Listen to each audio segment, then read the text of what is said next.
ബാലരാമപുരം തലയൽ ശ്രീ ഭരദ്വാജ ഋഷീശ്വര ശിവക്ഷേത്രത്തിൽ ശിവരാത്രി മഹോത്സവത്തിൻ്റെ ഭാഗമായി അവലോകന യോഗം ചേർന്നു. ക്ഷേത്ര president P Karunakaran, secretary VL Pradeep എന്നിവരുടെ നേതൃത്വത്തിൽ നടന്ന അവലോകന യോഗം M വിൻസെന്റ് MLA ഉദ്ഘാടനം ചെയ്തു.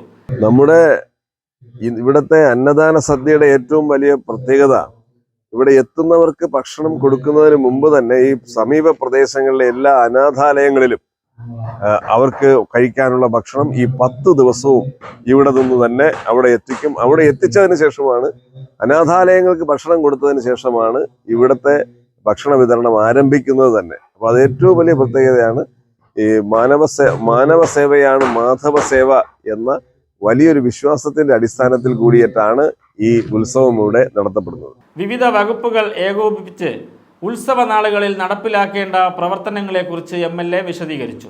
ശിവരാത്രി ഉൾപ്പെടെ തിരക്കനുഭവപ്പെടുന്ന ദിവസങ്ങളിൽ KSRTC സർവീസുകൾ ബാലരാമപുരം, മുടവൂർപ്പാറ, എരുത്താവൂർ വഴിയും റസൽപുരം വഴിയും തിരിച്ചുവിടുന്നത് ആലോചിക്കും. ഉത്സവ നാളുകളിൽ ക്ഷേത്ര പരിസരത്തെ വീടുകൾ ആരോഗ്യവകുപ്പിന്റെ നേതൃത്വത്തിൽ ക്ലോറിനേഷൻ നടത്തി ഹരിതചട്ടം പാലിച്ച് പ്ലാസ്റ്റിക് ഉൾപ്പെടെയുള്ള അസംസ്കൃത വസ്തുക്കൾ ഹരിതകർമ്മസേന ശേഖരിക്കും. ക്ഷേത്രത്തിൽ പാചകം ചെയ്യുന്നവർക്ക് ഹെൽത്ത് കാർഡ് ഉറപ്പാക്കും.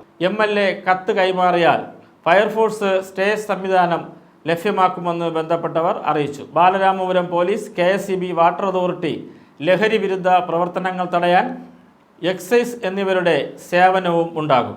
ജില്ലാ panchayat president advocate D Suresh കുമാറും അവലോകന യോഗത്തിൽ ഉത്സവം വിജയകരമായി നടത്തുന്നതിനു വേണ്ട സഹായങ്ങൾ ലഭ്യമാക്കുമെന്നും അറിയിച്ചു.